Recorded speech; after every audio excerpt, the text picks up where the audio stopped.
పోలవరం ప్రాజెక్టుకి సంబంధించినటువంటి 12,000 కోట్ల రూపాయలు కూడా ఈ రోజు అప్రూవల్ చేసుకొని అది కూడా శ్రీకారం చుట్టడం జరిగింది. సో ఈ రెండు కార్యక్రమాలు ఆంధ్రప్రదేశ్ రాష్ట్రానికి చాలా ముఖ్యమైనటువంటివి. గతంలో కూడా చంద్రబాబు నాయుడు గారు పోలవరం ప్రాజెక్టును పూర్తి చేయాలన్న ఆలోచనతో ఎంతో కృషి చేసి 2014 నుంచి 19 వరకు ప్రాజెక్ట్ ని సుమారు 74% వరకు పూర్తి చేస్తే జగన్మోహన్ రెడ్డి ప్రభుత్వం వచ్చిన తర్వాత ఆయన తీసుకున్నటువంటి తప్పుడు నిర్ణయాల వల్ల ఈ రోజు ప్రాజెక్టు కూడా పూర్తిగా వెనక్కి వెళ్లేటటువంటి పరిస్థితి ఏర్పడింది. మళ్ళీ దాని తాలూకా ప్రత్యేకత తెలుసుకొని మరి కేంద్ర ప్రభుత్వం రాష్ట్ర ప్రజల్ని దృష్టిలో పెట్టుకొని అది ఒక కేంద్ర ప్రభుత్వం ప్రాజెక్టు కాబట్టి దాని మీద కూడా సానుకూలంగా స్పందించి ఇమీడియట్ గా దానికి కూడా ఈ రోజు కేబినెట్ ద్వారా అప్రూవల్ చేసి 12,000 కోట్ల రూపాయలు శాంక్షన్ చేయడం జరుగుతుంది. వీలైనంత త్వరగా చంద్రబాబు నాయుడు గారి తాలూకు ఆలోచన ఏంటంటే నవంబర్ కల్లా మనం పనులు అక్కడ తిరిగి స్టార్ట్ చేయాలి. సీజన్ మనకి మళ్ళీ వర్షాకాలం వచ్చే ముందే చాలా వరకు కూడా అక్కడ ఉన్నటువంటి కన్స్ట్రక్షన్ మనం స్టార్ట్ చేసి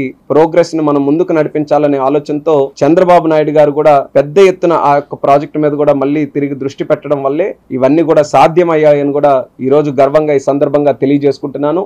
పోలవరం ప్రాజెక్టుకి సంబంధించినటువంటి 12,000 కోట్ల రూపాయలు కూడా ఈ రోజు అప్రూవల్ చేసుకొని అది కూడా శ్రీకారం చుట్టడం జరిగింది. సో ఈ రెండు కార్యక్రమాలు ఆంధ్రప్రదేశ్ రాష్ట్రానికి చాలా ముఖ్యమైనటువంటివి. గతంలో కూడా చంద్రబాబు నాయుడు గారు పోలవరం ప్రాజెక్టును పూర్తి చేయాలన్న ఆలోచనతో ఎంతో కృషి చేసి 2014 నుంచి 19 వరకు ప్రాజెక్ట్ ని సుమారు 74% వరకు పూర్తి చేస్తే జగన్మోహన్ రెడ్డి ప్రభుత్వం వచ్చిన తర్వాత ఆయన తీసుకున్నటువంటి తప్పుడు నిర్ణయాల వల్ల ఈ రోజు ప్రాజెక్టు కూడా పూర్తిగా వెనక్కి వెళ్లేటటువంటి పరిస్థితి ఏర్పడింది. మళ్ళీ దాని తాలూకా ప్రత్యేకత తెలుసుకొని మరి కేంద్ర ప్రభుత్వం రాష్ట్ర ప్రజల్ని దృష్టిలో పెట్టుకొని అది ఒక కేంద్ర ప్రభుత్వం ప్రాజెక్టు కాబట్టి దాని మీద కూడా సానుకూలంగా స్పందించి ఇమీడియట్ గా దానికి కూడా ఈ రోజు కేబినెట్ ద్వారా అప్రూవల్ చేసి 12,000 కోట్ల రూపాయలు శాంక్షన్ చేయడం జరుగుతుంది. వీలైనంత త్వరగా చంద్రబాబు నాయుడు గారి తాలూకు ఆలోచన ఏంటంటే నవంబర్ కల్లా మనం పనులు అక్కడ తిరిగి స్టార్ట్ చేయాలి. సీజన్ మనకి మళ్ళీ వర్షాకాలం వచ్చే ముందే చాలా వరకు కూడా అక్కడ ఉన్నటువంటి కన్స్ట్రక్షన్ మనం స్టార్ట్ చేసి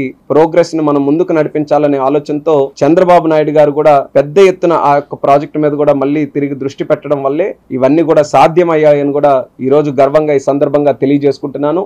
పోలవరం ప్రాజెక్టుకి సంబంధించినటువంటి 12,000 కోట్ల రూపాయలు కూడా ఈ రోజు అప్రూవల్ చేసుకొని అది కూడా శ్రీకారం చుట్టడం జరిగింది. సో ఈ రెండు కార్యక్రమాలు ఆంధ్రప్రదేశ్ రాష్ట్రానికి చాలా ముఖ్యమైనటువంటివి. గతంలో కూడా చంద్రబాబు నాయుడు గారు పోలవరం ప్రాజెక్టును పూర్తి చేయాలన్న ఆలోచనతో ఎంతో కృషి చేసి 2014 నుంచి 19 వరకు ప్రాజెక్ట్ ని సుమారు 74% వరకు పూర్తి చేస్తే జగన్మోహన్ రెడ్డి ప్రభుత్వం వచ్చిన తర్వాత ఆయన తీసుకున్నటువంటి తప్పుడు నిర్ణయాల వల్ల ఈ రోజు ప్రాజెక్టు కూడా పూర్తిగా వెనక్కి వెళ్లేటటువంటి పరిస్థితి ఏర్పడింది. మళ్ళీ దాని తాలూకా ప్రత్యేకత తెలుసుకొని మరి కేంద్ర ప్రభుత్వం రాష్ట్ర ప్రజల్ని దృష్టిలో పెట్టుకొని అది ఒక కేంద్ర ప్రభుత్వం ప్రాజెక్టు కాబట్టి దాని మీద కూడా సానుకూలంగా స్పందించి ఇమీడియట్ గా దానికి కూడా ఈ రోజు కేబినెట్ ద్వారా అప్రూవల్ చేసి 12,000 కోట్ల రూపాయలు శాంక్షన్ చేయడం జరుగుతుంది. వీలైనంత త్వరగా చంద్రబాబు నాయుడు గారి తాలూకు ఆలోచన ఏంటంటే నవంబర్ కల్లా మనం పనులు అక్కడ తిరిగి స్టార్ట్ చేయాలి. సీజన్ మనకి మళ్ళీ వర్షాకాలం వచ్చే ముందే చాలా వరకు కూడా అక్కడ ఉన్నటువంటి కన్స్ట్రక్షన్ మనం స్టార్ట్ చేసి